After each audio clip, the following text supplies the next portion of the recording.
Hello friends, welcome to current affairs universe. मैं सुरेंद्र पांडे लेकर हाजिर हुआ हूं 1 जुलाई 2020 के करंट अफेयर्स। तो दोस्तों, आज के करंट अफेयर्स में हम लोग जो है 11 क्वेश्चंस डिस्कस करेंगे और उसके अलावा जो है top news of the day भी देखेंगे। तो दोस्तों चलिए बिना टाइम वेस्ट किए हम लोग अपने करंट अफेयर्स शो की शुरुआत करते हैं। बट उससे पहले जो है आप लोगों को मेरे चैनल को सब्सक्राइब करना है और यदि आप लोगों को मेरा वीडियो पसंद आए तो उसे लाइक और अपने दोस्तों, अपने रिलेटिव्स और यदि आपके घर में जो पढ़ने वाले बच्चे हैं उनसे शेयर करें। और प्लस जी हाँ, घंटी दबाना ना भूलें जिससे कि you get the latest video every day. ठीक है, तो चलिए शुरू करते हैं अपने न्यूज ऑफ द डे से। तो top news of the day में जो सबसे पहला न्यूज क्या है, world's first ever online BSc degree in programming and data science launch, यानी कि विश्व का सबसे पहला online BSc degree in programming and data science launch हुआ। और ये किसने लॉन्च किया, तो ये भारत ने लॉन्च किया। भारत के मानव विकास संसाधन मंत्रालय यानी कि union human resource development ministry ने इसे लॉन्च किया कल। और इस कोर्स को डिजाइन किया है किसने, आईआईटी मद्रास ने। और जब यहाँ पे यूनियन एचआरडी मिनिस्ट्री की बात हुई है तो भारत के एचआरडी मिनिस्टर कौन है, तो आपके रमेश पोखरियाल निशंक। ठीक है, दूसरा आपका न्यूज है first edition of fisheries and aquaculture newsletter Matsya Sampada launch. तो ये आपको याद रखना है, मत्स्य संपदा क्या है, ये fisheries and aquaculture newsletter है। और इसको लॉन्च किया किसने, तो एनिमल हस्बेंड्री मिनिस्टर कौन, तो गिरिराज सिंह जी ने इसे कल लॉन्च किया। ठीक है, अब तीसरा है RBI launches inflation expectation surveys of households. तो आरबीआई जो है ये हमेशा ही एक रेगुलर एक्सरसाइज करता है ये नब्ज जानने के लिए कि देश में इन्फ्लेशन का माहौल कैसा है, हाउसहोल्ड्स इन्फ्लेशन से कितना इंपैक्टेड है and what they are expecting from overall price level. ठीक है, और ये जो आरबीआई ये हाउस होल्ड सर्वे कर रहा है तो ये लगभग 18 सिटीज में कंडक्ट करेगा। कितने, तो 18 सिटीज में कंडक्ट करेगा और लगभग जो है लगभग आपका जो है 6000 हाउस होल्ड्स को कवर करेगा। ठीक है, इसके अलावा जो है आरबीआई कंज्यूमर कॉन्फिडेंस सर्वे भी करेगा। ये देखेगा कि पूरे देश में कंज्यूमर जो है इकोनॉमी को लेकर कितना कॉन्फिडेंट है। और ये एक रेगुलर एक्सरसाइज है जो आरबीआई हमेशा करता है। बस इस बार डिफरेंस क्या होगा, इस बार डिफरेंस ये होगा कि ये जो है ये वर्चुअल कंडक्ट किया जाएगा थ्रू टेलीफोन। ठीक है, चलिए अगला क्या है कि Fitch cuts India growth projection to 8% for financial year 2022, यानी कि वित्तीय वर्ष 2022 के लिए फिच एक रेटिंग एजेंसी है, जैसा एस&पी है, क्राइसिल है, वैसे ही उसने भारत का जो आर्थिक विकास दर है उसका अनुमान कितना रखा है, 8%। और ये जो है ये पहले अनुमान से कम है। इसके अलावा फिच ने ये कहा है कि इस वित्तीय वर्ष में यानी कि 2020 वित्तीय वर्ष में जो है भारत की जो आर्थिक विकास दर है वो 5% से कम हो जाएगी। और जैसा हमने 28 जून के वीडियो में देखा था कि एस&पी यानी स्टैंडर्ड एंड पुअर ने भी ये अनुमान लगाया था कि भारत की जो आर्थिक विकास दर है वो फाइनेंशियल ईयर 2020 में कितनी हो जाएगी, तो 5% से कम हो जाएगी। ठीक है, अब आज का जो सबसे बड़ा जो न्यूज ऑफ द डे है वो ये है कि कई महीनों के बाद जो जीएसटी कलेक्शन है यानी आपका goods and services tax collection, ये जून 2020 में जो है 90,917 करोड़ हो गया, जो कि मई में कितना था, 62,009 करोड़ था। और ये अप्रैल में लगभग 32,000 करोड़ था। कितना था अप्रैल में, it was 32,000 crore in April. So we can see that कि since the time lockdown has come into being, यानी कब आया था, मार्च 24 2020 को, तब से जो है हम देखेंगे कि अप्रैल में सबसे ज्यादा इंपैक्ट हुआ था क्योंकि पूरा लॉकडाउन था। तो हमारा जो कलेक्शन था वो कितना था, मात्र 32,000 करोड़ रुपए। बट वो पिछले साल के मुकाबले केवल 28% ही कलेक्शन था। और मई में ये कलेक्शन 62,009 करोड़ रुपए हुआ, जो कि पिछले साल के मुकाबले 62% रहा। और ये जून में बढ़कर 90,917 करोड़ हो गया, जो कि पिछले साल के मुकाबले फिर भी 9% कम है। तो ये एक बहुत अच्छी खबर है। और ये सारा परिणाम जो है जो हमने अनलॉक 1 किया था कब, तो जून के महीने में, उसका ये जीता जागता सबूत है। ठीक है, चलिए अब अगला न्यूज क्या है कि Santosh Jha appointed as ambassador of Luxembourg. So Santosh Jha को लग्जमबर्ग का एम्बेसडर अपॉइंट किया गया है। ये संतोष झा जो है पहले बेल्जियम के लिए एम्बेसडर थे। ठीक है, अगला न्यूज है कि European union aviation safety agency suspended flight operations of PIA. PIA से मतलब है पाकिस्तान इंटरनेशनल एयरलाइंस, और ये किसने किया है? ये यूरोपियन यूनियन की एविएशन सेफ्टी एजेंसी ने किया है, और ये 6 महीने के लिए ये जो है ये सस्पेंशन है। और क्यों किया है? क्योंकि जो ईयू एविएशन सेफ्टी एजेंसी है इसका मानना है कि पाकिस्तान इंटरनेशनल एयरलाइंस जो है इसके पास सॉफ्टवेयर सिस्टम्स नहीं है सेफ्टी को लेकर, इसलिए इनके फ्लाइट ऑपरेशंस को 6 महीने के लिए सस्पेंड कर दिया गया है। और अभी हम जानते हैं पिछले महीने ही जो पाकिस्तान इंटरनेशनल एयरलाइन का एक जो एरोप्लेन है वो कराची में रिहायशी इलाके में क्रैश हो गया था, जिसमें सारे यात्री जो भी सवार थे वो मारे गए थे। ठीक है, और लास्ट हमारा न्यूज ऑफ द डे है ये कि America designates Huawei technologies company and ZTE corp as national security threats. So America ने जो है अमेरिका और चाइना का जैसे हमें पता है ट्रेड वॉर जो है, और एक तरह से समझ लें कि ट्रेड वॉर नहीं, एक तरह से कोल्ड वॉर है जो कि काफी लंबे समय से चलता आ रहा है।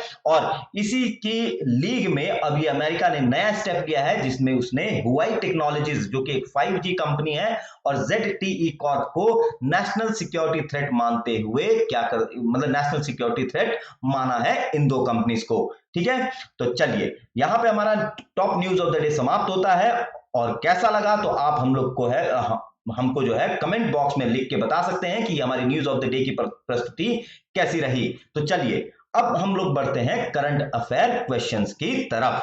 ठीक है, तो पहला क्वेश्चन है कि राष्ट्रीय चिकित्सक दिवस 2020 का विषय क्या है? So what is the theme of National Doctor Day 2020? So National Doctor Day 2020 ये आज मनाया जा रहा है पूरे देश भर में। कब? तो 1 जुलाई को ये पूरे देश भर में मनाया जा रहा है।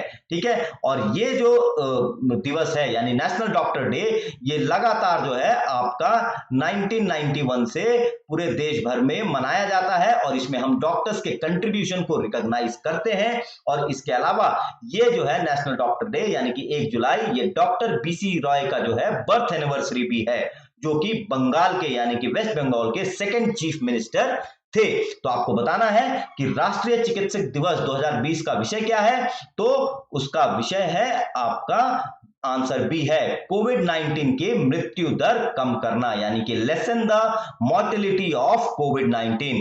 और जी हाँ, कोविड-19 जो है ये इसमें जो है डॉक्टर्स एक कोविड वॉरियर्स और सच में देवता का रूप लेकर जो है ये लोग आए हैं, जो कि बहुत सी जानें बचा रहे हैं और फोर फ्रंट पे हैं कोविड-19 से लड़ाई को लेकर। ठीक है, चलिए अब बढ़ते हैं सेकंड क्वेश्चन की ओर। हमारा सेकंड क्वेश्चन है कि टिड्डियों के हमले को नियंत्रित करने के लिए इस्तेमाल किए जाने वाले कीटनाशकों का क्या नाम है? So what is the name of pesticides used to control the locust attack? तो इसका करेक्ट आंसर क्या है? इसका करेक्ट आंसर है मेलाथियन। सो क्या इसका करेक्ट आंसर? मेलाथियन। तो मेलाथियन जो है ये एक पेस्टिसाइड है जो कि लोकस्ट अटैक को कंट्रोल करने के लिए इंडियन गवर्नमेंट यूज कर रही है। और ये मैंने सवाल क्यों पूछा है? क्योंकि भारत की यानी कि जो भारतीय वायुसेना है इंडियन एयरफोर्स, उसने एक इंडिजिनियसली यानी कि स्वदेश में ही एयरबोर्न आपका लोकस्ट कंट्रोल सिस्टम बनाया है। क्या बनाया है? एयरबोर्न लोकस्ट कंट्रोल सिस्टम बनाया है, जो कि MI-17 किस पे? MI-17 ये एक हेलीकॉप्टर है भारतीय वायुसेना का, उस पे इसको जो है माउंट किया जाएगा। इस एयरबोर्न आपका लोकस्ट कंट्रोल सिस्टम को उस पे माउंट किया जाएगा और उससे छिड़काव किया जाएगा। और ये इंडियन एयरफोर्स की बेस 3 जो डेपो है चंडीगढ़ में, उसने डेवलप किया है। किसने? तो चंडीगढ़ के बेस में ये डेवलप हुआ है। ठीक है, चलिए अब बढ़ते हैं तीसरे क्वेश्चन की ओर। हमारा तीसरा क्वेश्चन है कि कोरोना वैक्सीन विकसित करने के लिए कौन सा देश मई ऑपरेशन वार्प स्पीड को लागू कर रहा है? So which country is implementing may operation warp speed to develop corona vaccine? तो इसका करेक्ट आंसर है अमेरिका। कौन कर रहा है? तो अमेरिका कर रहा है। और जो अमेरिका का हेल्थ डिपार्टमेंट है, इसने अब तक 4 कैंडिडेट्स को रिकॉग्नाइज किया है जो कि बहुत ही एडवांस स्टेज में और ह्यूमन ट्रायल्स में है। ठीक है, 4 वैक्सीन कैंडिडेट्स को रिकॉग्नाइज किया है और लगभग 6 और वैक्सीन कैंडिडेट्स हैं जो कि इन लाइन है। ठीक है, तो क्या है आपका? मे ऑपरेशन वार्प स्पीड। ठीक है, चलिए अब चौथे क्वेश्चन की ओर।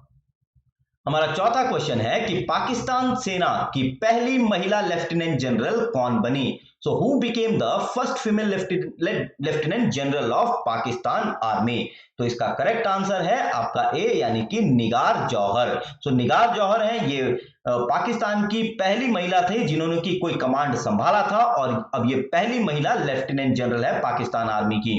ठीक है, शाहिदा मलिक की अगर बात करें तो शाहिदा मलिक जो है ये पहली टू स्टार ऑफिसर थी। शाहिदा बादशाह जो है ये पहली मेजर जनरल थी और आसमा जहांगीर जो है ये दिवंगत जो है ह्यूमन राइट्स एक्टिविस्ट थी, लॉयर थी। ठीक है, चलिए अब बढ़ते हैं पांचवें क्वेश्चन की ओर। हमारा पांचवा क्वेश्चन है कि किस भारतीय इस्पात कंपनी ने अपनी ओमान सहायक कंपनी में पूरी हिस्सेदारी बेचने का फैसला किया?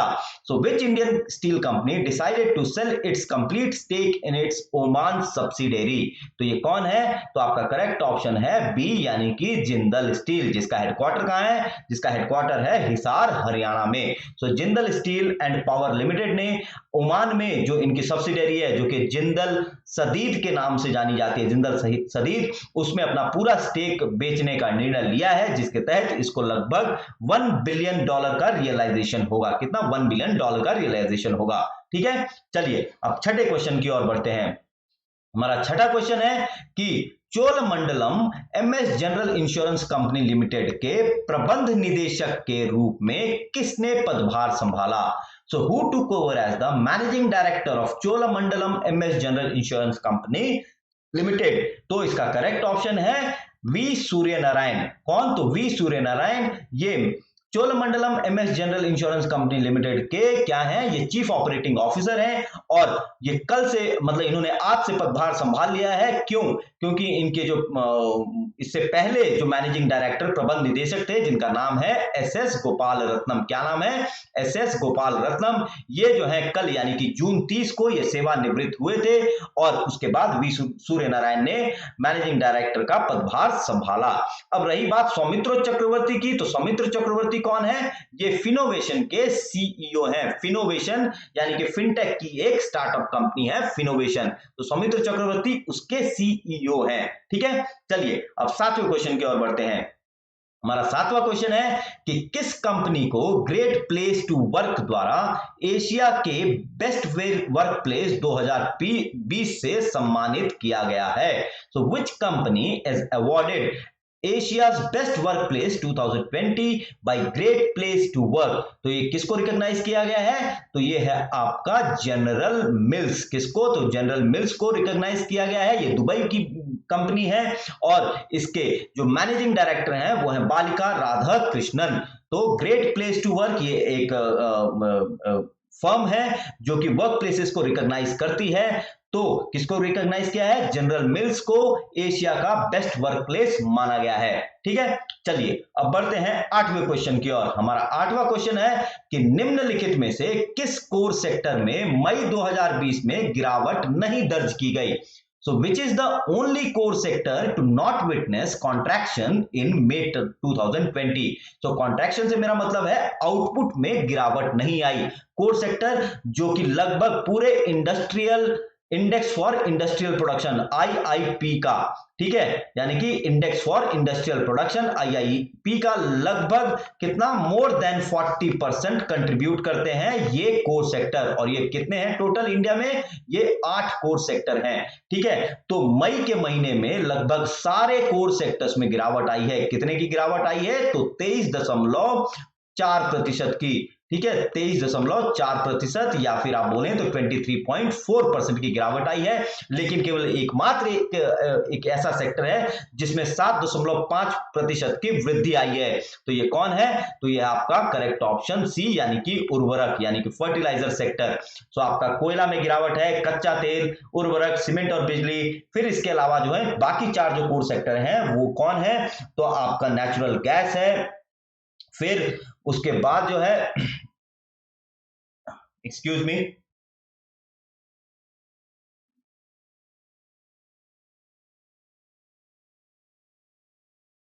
ठीक है। तो तो आपका जो है नेचुरल गैस है, रिफाइनरी प्रोडक्ट्स है, स्टील है, ठीक है, ये भी आपके कोर सेक्टर्स हैं। तो कितने हो गए? 8।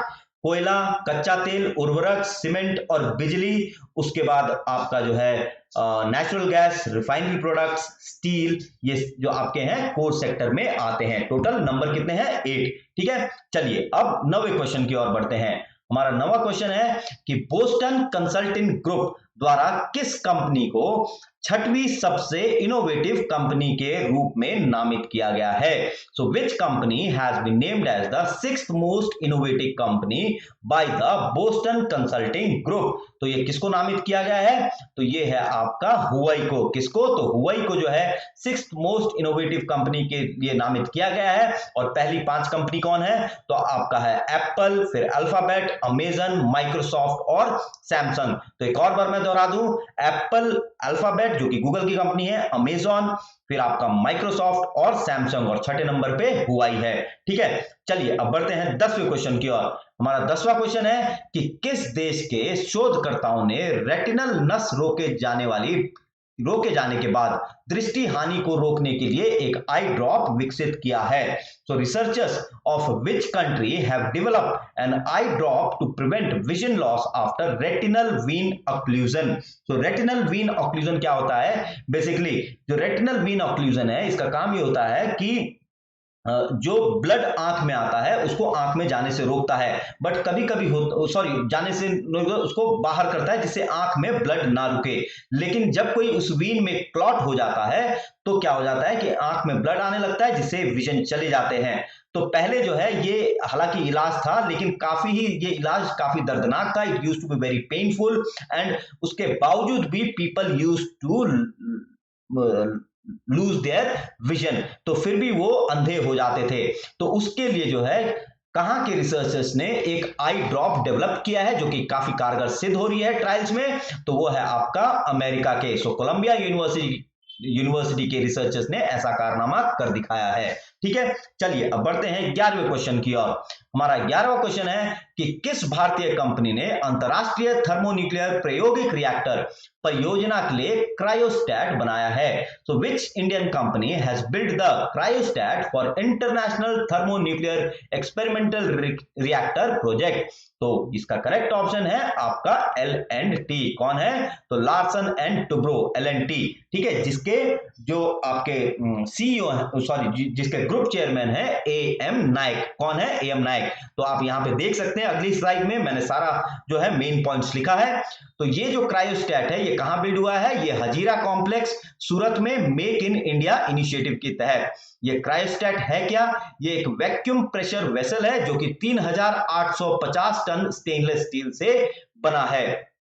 और ये क्रायोस्टैट काम क्या करेगा? ये क्रायोस्टैट जो है ये बेसिकली फ्यूजन रिएक्टर को जो है कूल करेगा और प्लस जो हाई टेम्परेचर उसके कोर में होगा उसको अंडर कंट्रोल में रखेगा ये क्रायोस्टैट। ठीक है, अब आईटीआर की जब बात होती है, इंटरनेशनल थर्मोन्यूक्लियर प्रोजेक्ट की बात होती है, तो ये जो है विश्व का सबसे बड़ा न्यूक्लियर फ्यूजन रिएक्टर जो है प्रोजेक्ट है जो कि कैडरेशेफ साउथ फ्रांस में बनाया गया है। और इसकी जो कुल लागत है वो $20 बिलियन का प्रोजेक्ट है और इंडिया जो है इसमें 9% कंट्रीब्यूट कर रहा है। और इसमें जो 7 देश जो कंट्रीब्यूट कर रहे हैं इस फंड के लिए तो वो है ईयू जो है सबसे ज्यादा 45% कर रहा है, फिर India 9%, Japan, China, Russia, south Korea and United states, ये सारे के सारे 9% कंट्रीब्यूट कर रहे हैं और बाकी 45% कौन? तो ईयू कंट्रीब्यूट कर रहा है। और जो आईटीईआर प्रोजेक्ट है ये 2007 में इन्विसाज किया गया था और इस पे काम जो है 2013 में चालू हुआ। अब इस प्रोजेक्ट से जुड़े इंपॉर्टेंट पर्संस की अगर बात करें तो ITER के डायरेक्टर जनरल महानिदेशक हैं डॉक्टर बर्नार्ड बिगॉट, और एटॉमिक एनर्जी कमीशन के चेयरमैन कौन है? KN व्यास, और ITER इंडिया के प्रोजेक्ट डायरेक्टर हैं UK बरुआ, और LNT के ग्रुप चेयरमैन हैं AM नायक, और जो LNT के CEO और MD हैं वो हैं N सुब्रमण्यम। तो दोस्तों यहां पे हमारा जो है करंट अफेयर सेशन आज का समाप्त होता है। और यदि आप लोगों को हमारा वीडियो जो है पसंद आया हो तो हमारे वीडियो को लाइक करें, अपने दोस्तों अपने रिलेटिव्स में शेयर करें, प्लस आपके जान पहचान में कोई स्टूडेंट्स हो तो उन्हें बताएं, क्योंकि हम जो है इतनी मेहनत कर रहे हैं सो दैट कि आपको क्वालिटी करंट अफेयर्स दे सकें। ये बाकियों से एकदम अलग करंट अफेयर्स रहता है, आप देख भी सकते हैं, कंपेयर भी कर सकते हैं सबसे, ठीक है। तो आपको पसंद आया तो मेरे चैनल को भी जरूर सब्सक्राइब कीजिए, और जी हाँ, घंटी दबाना ना भूलें, जिससे कि हम आपको रोज शाम को 6 बजे अपना करंट अफेयर्स प्रोवाइड कर सकें। तो मेरा करंट अफेयर्स देखने के लिए आप लोगों को बहुत बहुत धन्यवाद।